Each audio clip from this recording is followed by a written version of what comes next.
Hello dear friends, तो मैं हूं आरती संस्कृति आईएएस के यूट्यूब चैनल पे आप सभी का स्वागत है। मैं हाजिर हूं एक नए टॉपिक को लेकर के। लगातार खबरों में अगर कोई एक देश बना हुआ है वो हमारा पड़ोसी देश बांग्लादेश है। लगातार वहाँ से अलग अलग तरीके की न्यूज़ हम सुनने को मिल रही है। हमें एक न्यूज़ ये आ रही है कि वहाँ के एक बड़े नेता है, उन्होंने बोला है कि जो है बिहार और बंगाल और उड़ीसा को हम एक करके फिर से जैसा पहले बंगाल पूरा बना हुआ था वैसा बनाएंगे। तो खबरें इस तरीके की चल रही हैं। तो हम यहाँ पे समझेंगे कि चटगांव पोर्ट उन्होंने बोला है कि अगर भारत चटगांव पोर्ट चाहता है या मांग करता है उसकी, तो हम भी चाहते हैं कि बिहार, ओडिशा और जो है बंगाल सारा एक इलाका हो जाए। तो हम यहाँ पे इसके ऐतिहासिक परिप्रेक्ष्य को समझेंगे कि पहले चटगांव क्या स्थिति थी और हमने क्या कभी चटगांव को भारत ने जो है बांग्लादेश से मांगा है तो क्या हमें सहमति मिली है और उसके पीछे कारण क्या रहे हैं। क्योंकि हमारे पास खुद के पोर्ट्स हैं, बंदरगाह हैं, तो हम किसी दूसरे देश का बंदरगाह अगर मांग रहे हैं तो उसके पीछे कुछ ना कुछ कारण होते हैं। और अगर ऐसा स्टेटमेंट किसी दूसरे देश के द्वारा दिया जा रहा है कि हम जो है भारत के इन राज्यों को अपने में मिला लेंगे या ये हमारा होगा, तो उसको भी समझेंगे कि ऐसे स्टेटमेंट वहाँ पर उनके द्वारा क्यों दिए जा रहे हैं। देखिए क्या लिखा है।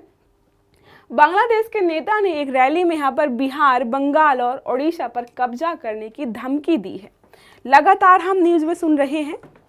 पहले शेख हसीना पद पर थी, जब तक अगस्त तक थी वहाँ पर, तब तक हमारे रिश्ते अच्छे थे। जब से वहाँ पे सत्ता परिवर्तन हुआ है, हमारे रिश्ते जो हैं बांग्लादेश के साथ लगातार ख़राब होते जा रहे हैं। अभी हम जो है लगातार न्यूज़ सुन रहे हैं कि चीन में प्रभु जी को गिरफ्तार कर लिया गया, उनकी जमानत को मना कर दिया गया, वकील की हत्या कर दी। वहाँ पर जो हमारी हिंदू माइनॉरिटीज़ हैं वो जो है सफ़र कर रहे हैं, उनके खिलाफ जो है लगातार हिंसा की घटनाएँ हो रही हैं। उसका जो तरीके से एक अपोजिट देखें या क्रिया प्रतिक्रिया देखें तो भारत में भी अलग अलग राज्यों में, त्रिपुरा में या अन्य राज्यों में बांग्लादेशियों के खिलाफ भी यहाँ पर चीज़ें हमें दिखाई दे रही कि होटल में रूम नहीं देना, उनका जो है इलाज नहीं करना, तरह तरह की न्यूज़ हम लगातार पढ़ रहे हैं। उसके बाद जो इतना बड़ा स्टेटमेंट, देखो ये सारी घटनाएं हैं नागरिकों के द्वारा की जा रही है। तो नागरिकों की एक भावनाएं होती है देश को लेकर के, वो हमेशा प्रोटेक्टिव जोन में रहते हैं। लेकिन जब कोई राजनीतिक नेता ऐसी चीज़ें बोलता है तो हमें समझना पड़ जाता है। उन्होंने ये भी स्टेटमेंट दिए कि जैसी स्थिति अभी बांग्लादेश में है वैसी स्थिति जो है, हिंसात्मक स्थिति जो है, हम भारत में भी करने वाले हैं। तो हम सारे पॉइंट्स को जो है 1 बाय 1 कवर करेंगे कि चर्चा में क्या चल रहा था। ठीक है, देखिए क्या लिखा हुआ है। बीएनपी के वरिष्ठ संयुक्त महासचिव जो हैं रूहुल कबीर रिजवी, नाम याद रखिएगा, इन्हीं का स्टेटमेंट है ये। रूहुल कबीर रिजवी ने रविवार सुबह करीब 11:30 बजे कल ढाका में भारतीय उच्चायोग तक मार्च से पहले जो है एक रैली में भड़काऊ बयान दिया है। रिजवी ने कहा है कि कोलकाता में अस्पताल, होटल, दुकानें सब बंद हैं। ठीक है, भारत में भयंकर सांप्रदायिकता है। शेख हसीना दिल्ली के आशीर्वाद से 16 साल तक टिकी रही। ये स्टेटमेंट बहुत इंपॉर्टेंट है। उनका कहना है कि 16 सालों तक अगर शेख हसीना बांग्लादेश के प्रधानमंत्री रही है वो बस इस वजह से क्योंकि भारत मेहरबान था और भारत बहुत बड़ा सांप्रदायिक देश है, सांप्रदायिकता बहुत ज़्यादा है। और अभी की सिचुएशन ये है कि इन सब चीज़ों की वजह से उन्होंने ये भी बोला कि वकील की हत्या हुई लेकिन भारत की तरफ से कोई बयान नहीं आया है और भारतीयों की वजह से या हिंदू जो उपद्रव कर रहे हैं उनका यही मानना है कि जो है कोलकाता में ये सारी चीज़ें जो है बंद चल रही हैं। यह भी कहा कि यदि भारत चटगांव मांगता है, देखो ये इंपॉर्टेंट इसलिए है, हम जो है नॉर्थ ईस्ट के जो हमारे राज्य हैं 7 सिस्टर्स के बारे में अगर पढ़ें, उनसे कनेक्टिविटी के लिए, ठीक है, जो लैंड का एरिया है वहाँ से जाना थोड़ा मुश्किल होता है। तो हम चाहते हैं कि जलीय मार्ग से, पोर्ट माध्यम से जो है त्रिपुरा के पास जो पड़ता है, अगर जो है चटगांव को देखें तो त्रिपुरा से बहुत पास में पड़ता है। तो हम चाहते थे कि हमारा जो है कनेक्शन अच्छा बन जाए, इसलिए हमने कई बार जो है एक तरीके से चटगांव की मांग की थी। ये नहीं कि हमें ही दे दो, ये था कि हमें इस्तेमाल की परमिशन दे दो ताकि हम जो अपने उत्तर पूर्वी राज्यों से अच्छे से कनेक्ट कर पाएँ। जो इसके पहले प्रधानमंत्री थी उन्होंने जो है इस बात की परमिशन दी भी थी। 2023 में आप पढ़ा होगा, जो है अप्रैल 2023 में ये घटना हुई। जून में भी अभी कुछ दिन पहले भी चीज़ें चली थी कि ठीक है आप पोर्ट का इस्तेमाल कर सकते हो। ये पोर्ट इसलिए इम्पोर्टेंट है कि चाइना भी कई कामों के लिए इस्तेमाल करता है, नेपाल भी करता है और हम भी इस्तेमाल करते हैं। इसलिए जो है बांग्लादेश को पता है कि एक बहुत महत्वपूर्ण लोकेशन जो है वो उसके पास है, जिस पर काफ़ी सारे देशों की निर्भरता है। इसीलिए जो है ऐसे स्टेटमेंट, भड़काऊ स्टेटमेंट हमें यहाँ पे देखने को मिल रहे हैं। बोला कि अगर भारत चटगांव मांगता है तो हम बंगाल, बिहार और ओडिशा को वापस ले लेंगे। वापस ले लेंगे मतलब आपको पता है जब 8वीं से 9वीं शताब्दी, 18वीं से 19वीं शताब्दी स्टार्टिंग में जब जो है अंग्रेज जो है भारत में आए थे, तब उन्होंने क्या किया था, झारखंड, ओडिशा, बिहार, बंगाल, ये बहुत बड़ा जो है बंगाल प्रेसिडेंसी के नाम से जाना जाता था। फिर उसके बाद वो आए, उन्होंने विभाजन किया और जो अलग अलग जो है राज्यों में इसका विभाजन कर दिया। तो उनका यही मानना है तब से कि ये सारा हमारा हिस्सा है, लेकिन जो है अंग्रेज आए, उन्होंने बांट दिया और तुमने जो उनको अपना राज्य बना लिया है। अभी की हालत क्या है, तो पश्चिम बंगाल में लगातार विरोध प्रदर्शन हो रहे हैं, जिसमें क्या है, हिंदू संत चिन्मय प्रभु की जो है गिरफ्तारी और उनको जमानत ना मिलना। प्रदर्शनकारियों ने बांग्लादेश की ढाकाई जामदानी साड़ियों को जलाना शुरू किया। तो जो बांग्लादेश अपने आप में फेमस किस लिए है, कपड़ों के लिए, कपड़ों के उत्पादन के लिए, या फिर उनके मैन्युफैक्चरिंग और अलग अलग राज्यों और देशों में बेचता है। तो वहाँ की जो जामदानी साड़ी फेमस है, उसको जो है बहुत सारे प्रदर्शनकारियों ने जगह जगह पर जलाया है। जो हिंदुओं पर हमले पर चुप नहीं रहेगा भारत, ये स्टेटमेंट आ रहे हैं। जामदानी साड़ियों को जलाया गया है। लोगों से बांग्लादेशी उत्पादों का बहिष्कार करने की बात की जाए तो भारत में जो है अलग अलग जगहों पर चल रहा है कि बांग्लादेशी जो चीज़ें हैं उनका हम इस्तेमाल यहाँ पर नहीं करेंगे। ठीक है, ये देखिए चट्टोग्राम पोर्ट, इसका नाम बदल दिया गया है। कब बदला गया है, इसका जो है उत्तर आपको मुझे देना है। तो चट्टोग्राम पोर्ट जो है इसका नाम बदल गया था। ये देखिए त्रिपुरा हमारा यहाँ पर है, अगरतला ये जो है यहाँ पर है। तो अब जो है हम अगर इतना घूम के जाएं, जो चिकन नेक बोला जाता है, तो आप सबको पता है कि जो लैंड वाला एरिया होता है, जो रूट होता है, उसमें टाइम बहुत ज़्यादा लगता है, स्पीड धीमी होती है, खतरे ज़्यादा होते हैं। ठीक है, लेकिन यहाँ पे अगर आप जल से जो है ट्रैवल करते हो तो बहुत कम लागत में जो है आप सामान को या चीज़ों को पहुँचा सकते हो। तो हम जो है मात्र अपनी कनेक्टिविटी बढ़ाने के लिए इस पोर्ट का इस्तेमाल करना चाहते थे। तो आपको जो है ये लोकेशन याद रखनी है। नेपाल भी इस्तेमाल करता है, चीन भी इसका इस्तेमाल करता है। ठीक है, प्रधानमंत्री शेख हसीना से मुलाकात, 2023 की बात हो रही है।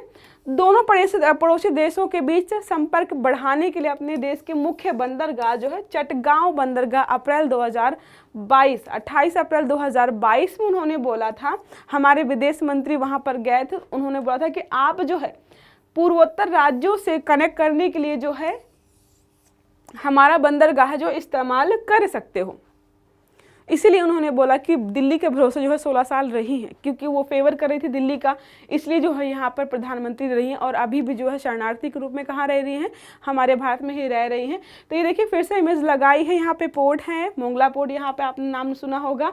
तो यहाँ से अलग अलग जगहों पर जाते हैं, कनेक्टिविटी हमारी जो है उत्तर भारत के जो राज्यों से अच्छी खासी बनी रहती है। अगर हम बंदरगाह के महत्व के पर जो है प्रकाश डालें तो आपको बताया मैंने कि चीन और भारत, नेपाल इसका इस्तेमाल करते हैं। ठीक है, भारतीय उपमहाद्वीप में 1947 में खींची गई बंटवारे की जो रेखा है, जिससे पूर्वी पाकिस्तान, अब देखो हमें जो है अपने उत्तर भारत के राज्यों से कनेक्ट करने में प्रॉब्लम क्यों हो रही है, तो बंगाल को लग रहा है कि वो उनका है, जो बिहार है, ओडिशा है। लेकिन अगर हम देखें तो जब विभाजन नहीं हुआ था, पाकिस्तान नहीं बना था, पाकिस्तान के बाद जो है बांग्लादेश नहीं बना था, उसके पहले तो ये सारा भारत का हिस्सा था, तो हम आसानी से अपने उत्तर पूर्वी राज्यों में जाते थे। लेकिन जब विभाजन हो गया और यहाँ पे पूर्वी पाकिस्तान आपने बना दिया, तो हमारा जो कनेक्शन है हमारे उत्तर पूर्वी राज्यों से जो है एक तरीके से कट गया, ये बहुत लिमिटेड हो गया।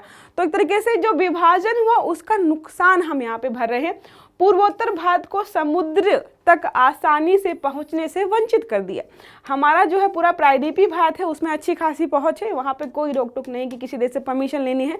लेकिन हमारा यहाँ का जो पूरा भारत है उसके पास पहले जो है समुद्र तक पहुँच थी आसानी से, लेकिन विभाजन के बाद जो है पहुँच जो है सीमित हो गई या कम हो गई।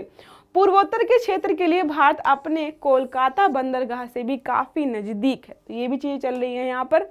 चटगांव बंदरगाह तक अलग अलग संपर्कों के जरिए हम जा सकते हैं। त्रिपुरा सबसे पास पड़ता है।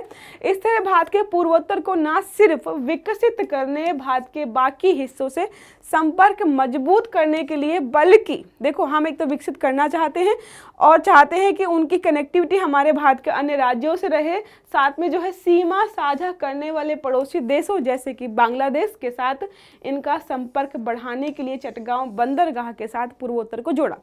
कई बार होता है कि भौगोलिक सीमाएं कुछ दूसरी होती, सांस्कृतिक सीमाएं कुछ दूसरी होती। जैसे नेपाल और भारत अपने आपस में बॉर्डर शेयर करते हैं, लेकिन आप देखेंगे ना तो यहाँ पे अगर जो है ये जो है इंडिया है और ये नेपाल है, तो यहाँ का कल्चर जो है सारा सेम होता है, तो आप वहाँ पे डिवाइड नहीं कर पाएंगे। तो तरीके से हम चाहते हैं कि अपने पड़ोसी देशों से हमारे जो पूर्वोत्तर के राज्य है अच्छा संबंध बना के रखें, मिले जुले, आए जाएं, सब चीज़ें करें, तो क्या होगा, कल को समस्या कम होगी।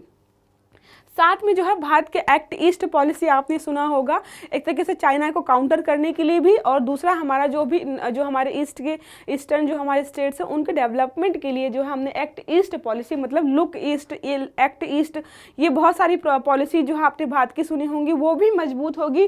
पड़ोसी पहले की नीति, मतलब अगर कभी हमें जो है किसी का फेवर करने की बात आएगी तो हम अपने पड़ोसी को पहले फेवर करेंगे। जो चार देश छोड़ करके कोई देश है उसको हम बाद में वरीयता देंगे। तो ये सारी नीतियां चल रही हैं जो भारत चाहता है कि हम अपने पड़ोसी देशों का जो है संबंध अच्छे बना के रखें, और बीच में जो है ऐसे स्टेटमेंट किसी देश के जो है लोगों के द्वारा आ रहे हैं तो अपने आप में चिंताजनक बात हो रही है। ठीक है, अब हम आते हैं इसकी ऐतिहासिक परिप्रेक्ष्य पे। ऐतिहासिक जो चीज़ें रही हैं जिसकी वजह से जो है बंगाल बोल रहा है कि वो हमें दे दो, जबकि भारत का कहना है कि विभाजन से पहले तो ये सारा भारत का हिस्सा था, तो इसलिए हम इसका इस्तेमाल कर सकते हैं। तो ये सारी चीज़ें जो है लगातार विवाद का मुद्दा बनी हुई है। बिहार और उड़ीसा ब्रिटिश भारत का एक प्रांत था, पहले प्रांत था सारा एक साथ, जिससे बिहार, झारखंड और ओडिशा के एक हिस्से के वर्तमान भारतीय राज्य शामिल थे। पहले बिहार, जो अभी बिहार, झारखंड और ओडिशा जो तीन हैं वो पहले मिलकर सिर्फ और सिर्फ दो थे, बिहार और ओडिशा। 18वीं और 19वीं सदी में, मैंने स्टार्टिंग में 8वीं या 9वीं बोला था, उसको करेक्ट किया था। 18वीं और 19वीं शताब्दी में जो है अंग्रेजों ने इस क्षेत्र पर विजय प्राप्त की और क्या किया, भारत के सबसे बड़े ब्रिटिश प्रांत बंगाल प्रेसिडेंसी का हिस्सा थे। ये सारे सबसे उपजाऊ था, सबसे ज़्यादा रेवेन्यू जो है ब्रिटिश यहीं से कलेक्ट करते थे, तो उनको जो है सारी चीज़ चलाने में दिक्कत हो रही थी। जैसे हम सुनते रहते हैं कि प्रशासनिक सुविधा के लिए जो है छोटे राज्यों का या छोटे जिलों का निर्माण किया जाता है, तो ये घटना अभी से नहीं बहुत सालों से चल रही। तो अंग्रेजों को भी समझ में आया कि ये एरिया बहुत बड़ा है, इसको थोड़ा टुकड़े में विभाजित करते ताकि प्रशासनिक सुविधा जो है अच्छी हो पाए। ठीक है, तत्कालीन बंगाल प्रेसिडेंसी की भारतीय सिविल सेवा ब्रिटिश भारत में सबसे बड़ा प्रशासनिक उपखंड था, सबसे बड़ा था। 22 मार्च 1912 को बिहार, ओडिशा दोनों डिवीज़न को बंगाल प्रेसिडेंसी से अलग करके बिहार और ओडिशा प्रांत बना दिया गया। तो क्या किया गया, 1912 जो है 22 मार्च को बिहार और ओडिशा जो है दो अलग प्रांत बना दिए गए। 1 अप्रैल 1936 को जो है प्रांत को बिहार और ओडिशा प्रांत में विभाजित कर दिया गया। बाद में इसको और भी अलग अलग पोर्शंस में डिवाइड कर दिया गया, जिसकी वजह से जो है लगातार यहाँ पर टकराव हो रहा है। आई होप आपको समझ में आ गया होगा चटगांव पोर्ट का मुद्दा क्या है, और जो है बिहार और ओडिशा को लेकर के जो है तरीके से बंगाल के लोगों या बंगाल के जो बड़े नेता हैं उनके द्वारा ऐसा स्टेटमेंट क्यों दिया गया, क्योंकि वो सोचते हैं कि बंगाल का जब विभाजन नहीं हुआ तो ये हमारा पार्ट था इसलिए हमारा है, और जो है भारत सोचता है कि जब भारत का विभाजन नहीं हुआ था तो ये सारा भारत का पार्ट था, जो पूर्वी पाकिस्तान ये भी भारत में ही आता था, इसलिए जो है चटगांव पोर्ट पर जो है हमें एक तरीके से सुविधा थोड़ी सी मिलनी चाहिए। तो अपने अपने सबके अलग अलग तर्क हैं। आई होप आपको समझ में आ गया होगा कि जो भी न्यूज़ में चल रहा है वो हमारे लिए रिलेवेंट है कि नहीं है। अगर क्लास अच्छी लगी है तो लाइक करिएगा, चैनल को सब्सक्राइब करिएगा, सारे वीडियो टाइम से मिले इसके लिए बेल आइकन जरूर दबाइएगा। अच्छे से पढ़िएगा। Have a good day, thank you.